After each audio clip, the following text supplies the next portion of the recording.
There, welcome to my channel. This is Cusp of Beauty Tarot, and I'm here to do a February 10 to March 10 reading for the cusp signs. And this one is for Taurus-Gemini. What's going on for you in relationship? It could be about someone who is a romantic connection, current, past, or hopeful. It could be friend, family member, business relationship. We're going to do your energies, their energies, and we'll do some clarifying. I'm doing readings. They're going up in order of likes from last go around. So please do that again, and I will do that again.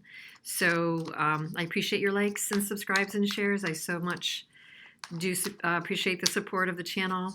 And I'm really only on YouTube right now, so that really helps me get exposed and grow. So please do like if you like what you're hearing or you want to see more.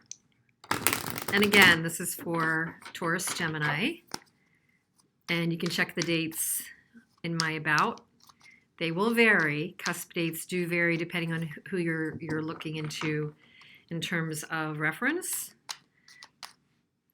So if you're at all in doubt, check both signs. And, you know, the neighboring signs, and just see what resonates with you. Okay, let's just see. Let's see where this goes for Taurus-Gemini. Reading this first round in the upright, you are in the energy of the Two of Wands.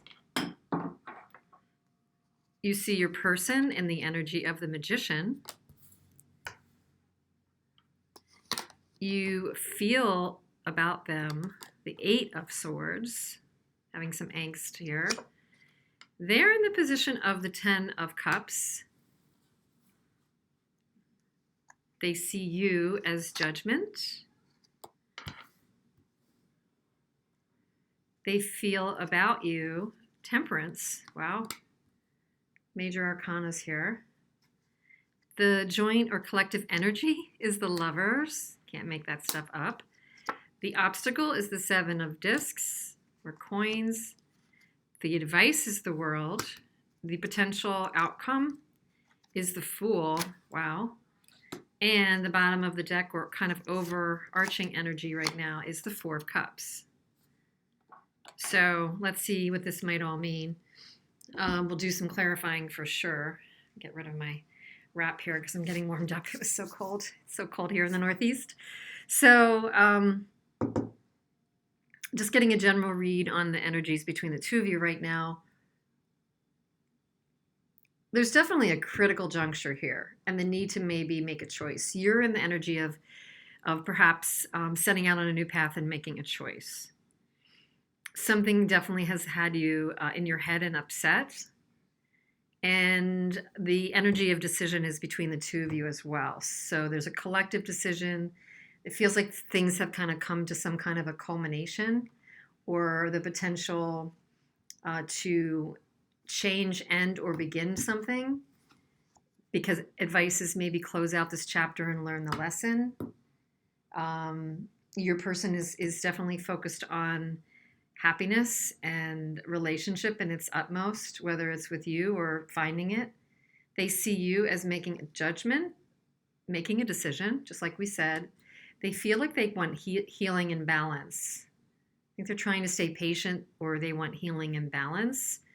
I'm going to read the nuance into this in a minute because it's a bit more traditional what I'm reading. And the challenge is patience. In general, the challenge is patience. There does need to be a healing. I think there could have been a rejection of an offer, or there will be a rejection of an offer during this time. But the potential outcome is starting fresh and starting new. So let's see if we can dig a little deeper here for you and your person, Taurus-Gemini, whoever you have on your mind. So why are you in the energy of the Two of Wands? You're slow going, but toward your goal. And yet you have two things you're juggling, a very fluid two things you've got in your hand. So there is a need to make a choice between these two things. You want to pick one. or there's a need, or the universe is telling you to pick one and move toward it of these two that you're juggling. So a decision is imminent and about to happen, and you may need to make one.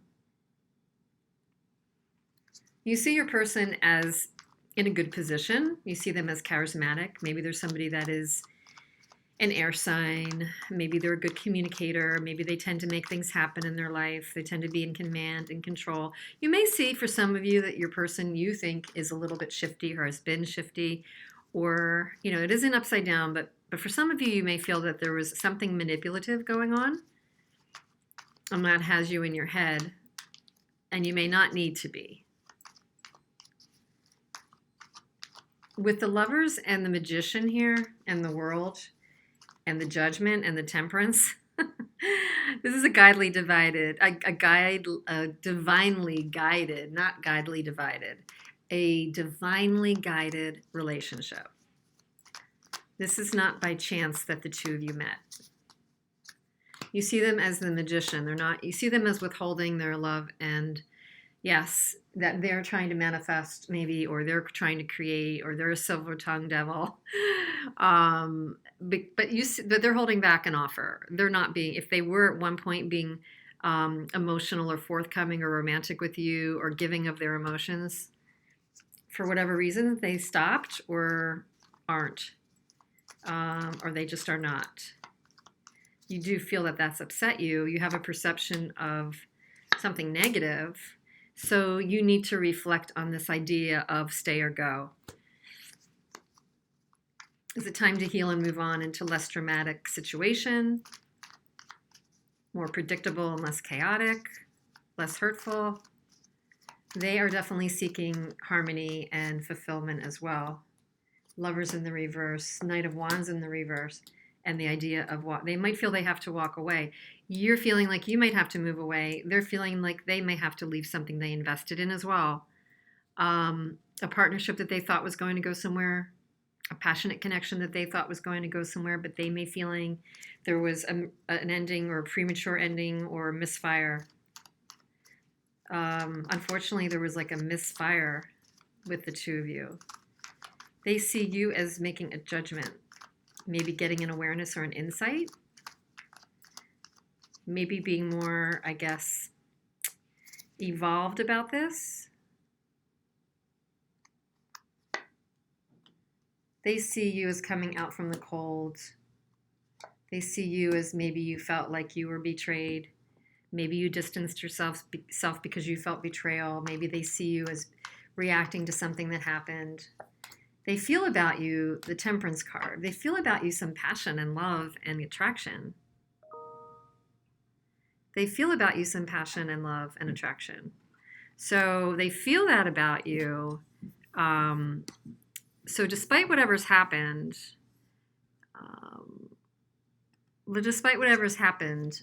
they still harbor love for you and maybe even passion for you. But they see you as being hurt, I think, and trying to move on. And they see as sorry. They see you as someone that they still have emotion for, but they also see you hurt, like they may have hurt you. Between the two of you is this lovers, this connection, this divine connection, which has an opportunity and an offer from the universe but there's an independence in here and a not willingness to fight for it. So one or both of you, may have an unwillingness to fight for it. It was once an offer. It was once the seed of something that could have gone somewhere actually fairly big. But one or both of you in this pretty connected connection is not fighting for it right now, and that's hurtful to you. And they see you as being hurt, but they still have a lot of actually care and passion for you with these two cards right here. The obstacle is patience. Will one or both of you have patience to see this through? The Wheel of Fortune in the reverse, and again, another Temperance. So there's a stuckness on feeling patient. There's a stuck energy on feeling balance. That definitely is an obstacle for the two of you. What's sticking that? What's making it an impatient situation? Oh my gosh, Judgment again. There's a big decision looming here about this, and both of you feel uncomfortable about that. I think you both feel the universe has put this to a head. And circumstantially, or whatever, or maybe because you're mirroring each other, it looks like a decision, choosing a path has to be made. And also the advice is end a chapter and start anew. Learn the lesson. Learn the lesson. Taurus-Gemini. Release the devil. Release the hurt. To start anew and move forward, which is your ultimate outcome, is you can get a fresh start with the Fool. Hope you can see this FaceTime coming in. It's actually rather annoying right now. Sorry.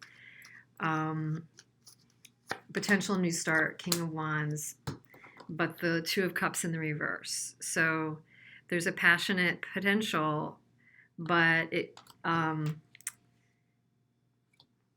got the Two of Cups in the reverse. Yeah, you've got a King of Wands and an Emperor. You get that strong masculine energy that could be very stubborn, trying to manipulate the situation, but it's a Two of Cups in the middle. So at the heart of it, there's still a misfire with this really interesting and definitely strong connection thing happening.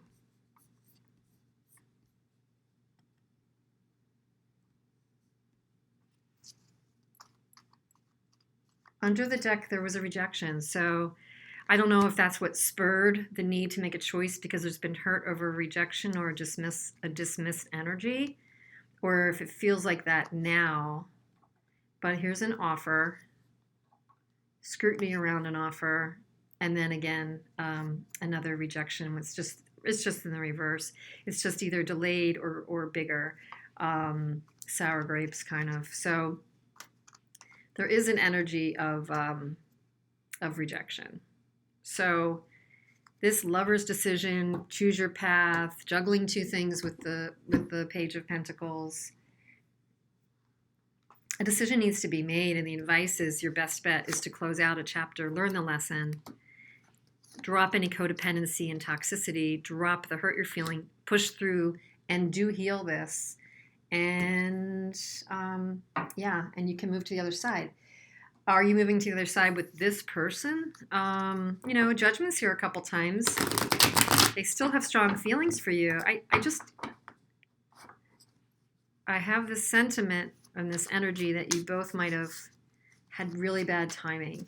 You both might have missed the boat, which is really sad. And yet, sometimes with a soulmate connection, it gives you relief to kind of release some of the pain and hurt that ever came from it and not feel like you have to just throw out the connection.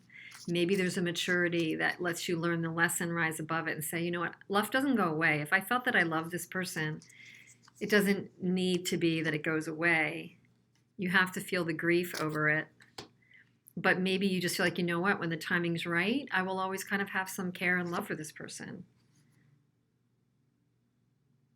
Devotion. So there's this is kind of, maybe there's a piece of you that will always feel some level of devotion to this person. There's nothing wrong with that. That's very human emotion. You can't shut your emotions off, you know, overnight.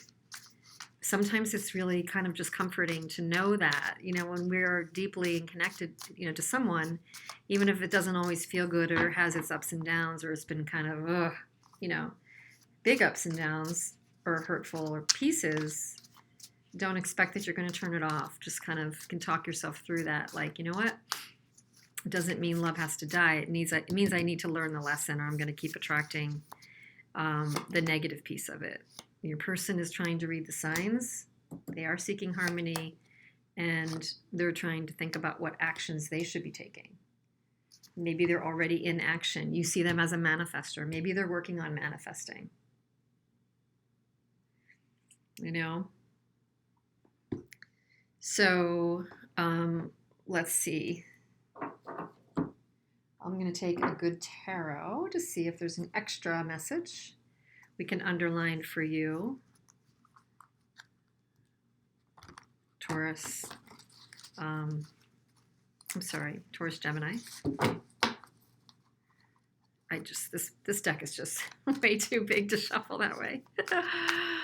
Okay, Taurus, Gemini. Any other messages for you overall? What do you need to hear February 10 to March 10?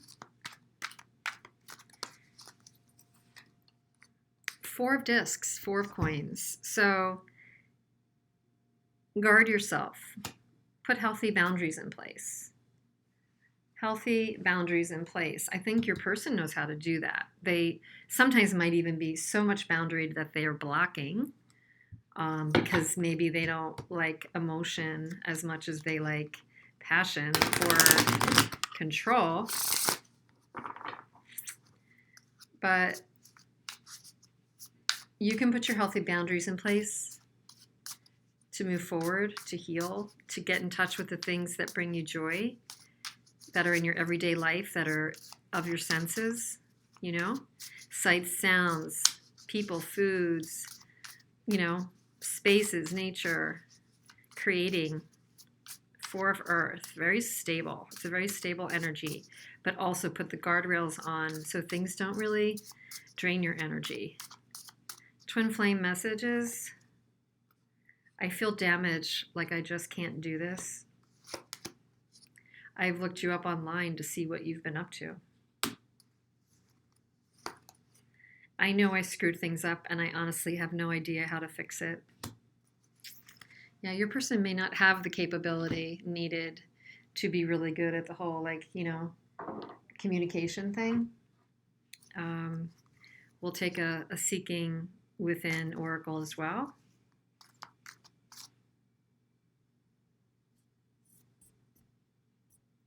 Please don't tell me that the video stopped. I don't think it did. We're not fully into Mercury retrograde yet. It cannot. Okay. Taurus, Gemini, one more message for you during this period. Siblings. Our siblings are our brothers and sisters through biology, blending and bonding. Often our siblings cause us pain, stress, and anger. Be aware that all of you who are unconsciously carrying parts of your family patterns to heal and rectify. We're all carrying our family patterns with us. This is your shared life contract. For your part, know your triggers and become less reactive. You're all in this together. So I think this speaks to me of blood relatives and the people that we call our, you know, soul contract, our soulmates as well. You know, knowing your triggers, this feeling of Eight of Swords, where are you in your head? Where is it really more in your head than reality? How can you guard yourself? Four of Coins, and guard yourself from your triggers and be around the people that support you, don't drain you. Be at choice with your relationships. And if this person's time, it needs to be a break or a chapter closing, even if it's just to do a different, better one later, or later figure out if it's for good. It seems like there's something coming to a head, and until you learn the lesson and grieve and heal from some of this and take better care of yourself, this fresh new beginning, Fool here, will just be having a hard time coming. Okay, so I hope this helped in some way. I would love to hear your comments. Please join me again soon. And I so appreciate you being here. Take care.